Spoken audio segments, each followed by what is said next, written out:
The following lesson is linked to Learning Outcome 2, Reading and Viewing. It addresses the assessment standard that requires learners to explore and explain key features of texts and how they contribute to meaning. Learners should be able to recognize how dialogue and action are related to character and theme.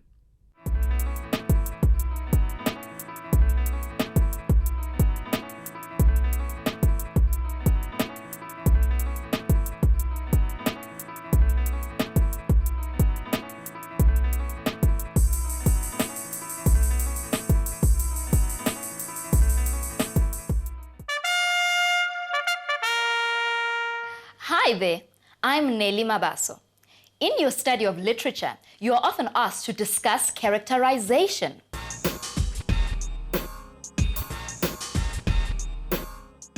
By the end of this lesson, you will be able to define character and characterization and analyze Romeo's character using the events and the dialogue of the play.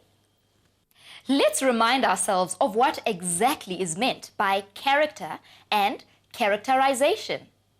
A character is a person in a play defined by his or her motives, actions, and dialogue, as well as by the comments of other characters.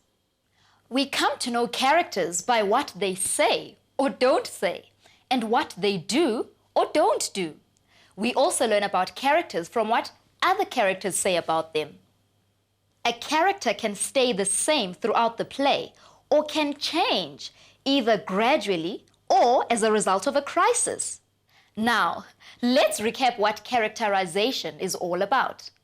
Characterization refers to how the writer presents the character. In a play, a character is shown acting and talking.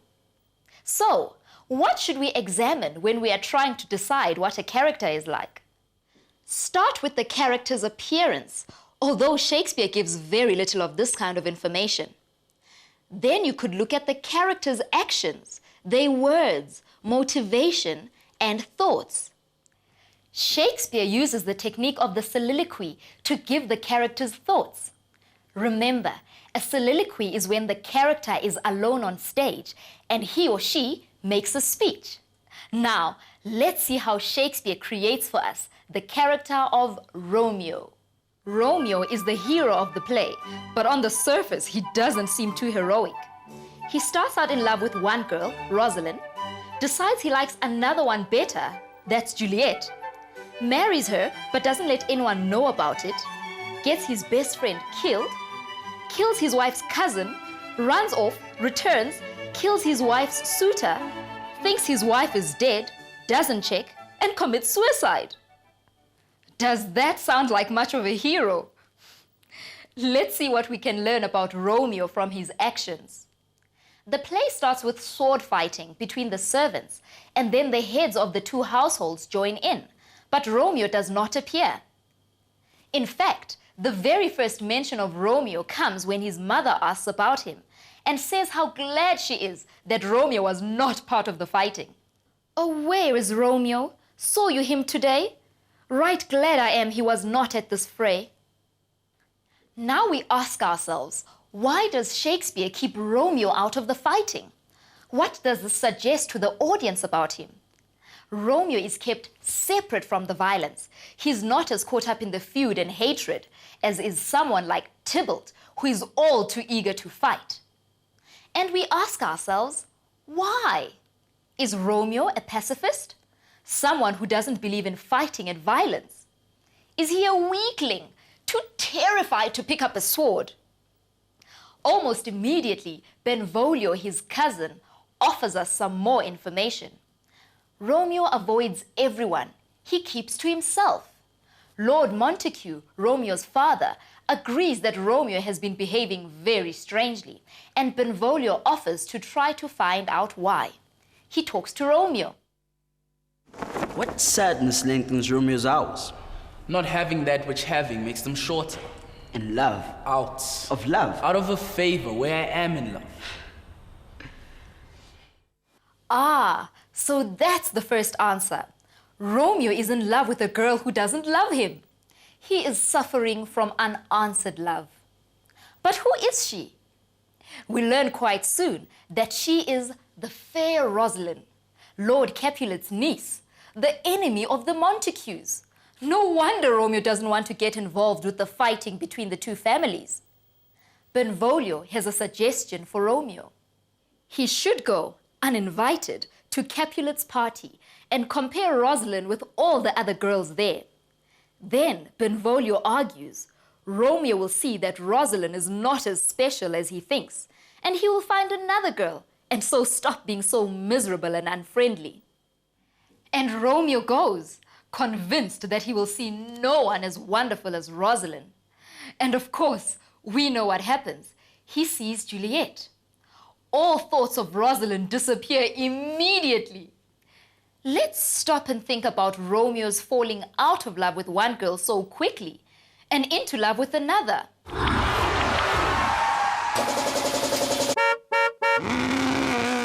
What does this quick change of love tell us about Romeo? Well, it could suggest that he is unreliable and never truly loves anyone.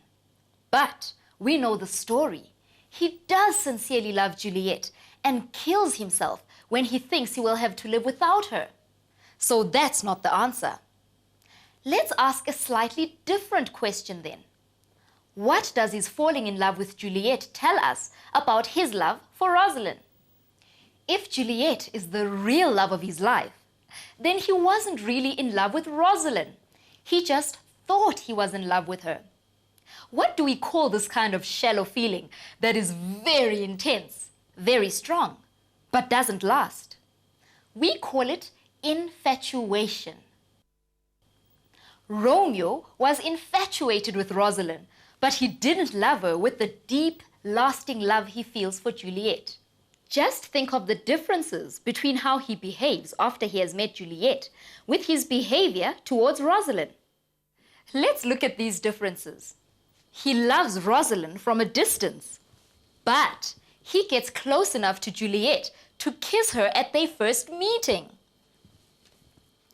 He says Rosalind won't accept presents from him, yet he wants to marry Juliet. The language that he uses about Rosalind also suggests that he is playing with words. This makes us wonder if he is enjoying his cleverness with language more than whether he is sincerely in love. Let us look at a few lines to prove this point. Love is a smoke made with the fume of sighs. Being purged, a fire sparkling in lover's eyes. Being vexed, a sea nourished in lover's tears. What is it else? A madness most discreet, a choking gall, and a preserving sweet. The first thing to notice here is that Romeo talks about love in the abstract. That means that he talks about love as an idea, not about his own personal feelings. He uses a metaphor to describe love. A metaphor is a figure of speech where one thing is described as if it were something else. What does he say about love in this metaphor? Love, he says, is a smoke. In the metaphor, he describes love as a smoke that is made out of sighs. Sighs come from one's mouth, sighs of sadness that are so thick, they form a smoke. When the smoke is cleared away, that is, purged, the fires or flames of love can be seen. And this fire is in the lover's eyes, shining there. When love is disturbed or upset, vexed, then love becomes a sea that is nourished, added to or increased by the tears of lovers.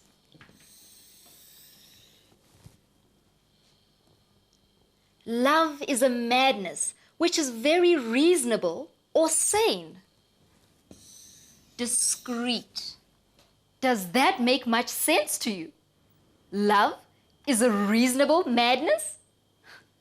This is a figure of speech called a paradox. A A paradox is a figure of speech that uses an apparent contradiction. A contradiction is something that has parts that are completely different from each other.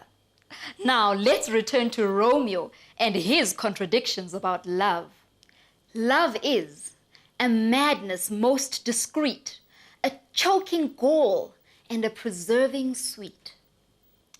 Being in love is like being mad, but it also makes sense.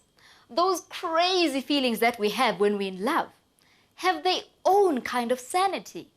Romeo also says that love is a choking bitterness, that is, gall, and also a freshly kept sweet, that is, preserving sweet. What comment can we make about Romeo here? There is nothing personal in what he says. His language is conventional. What he says is what many people have said before. We don't get a sense that his emotions are deeply involved. He seems to be having fun expressing all the usual things. We won't be surprised when he forgets all about this girl and falls in love with Juliet. Before I give you your task, here are a few tips to keep in mind when you have to analyze Romeo's character. Love is Romeo's primary motivation and the driving force behind most of his actions. The poetic language that Shakespeare uses for Romeo is the key to his character and the ideals that he represents. Romeo's deep capacity for love is merely a part of his larger capacity for intense feelings of all kinds. Put another way, it is possible to describe Romeo as lacking the capacity for moderation or self-control.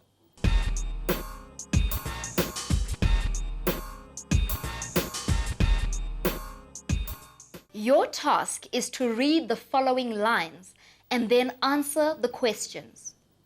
She hath forsworn to love, and in that vow do I live dead that live to tell it now.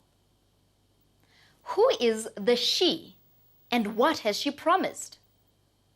How does Romeo feel about her decision? How do Romeo's feelings change when he sees Juliet? How do you account for this change in Romeo's feelings? In the next lesson, we shall examine Juliet's character before and just after she meets Romeo. From me, goodbye.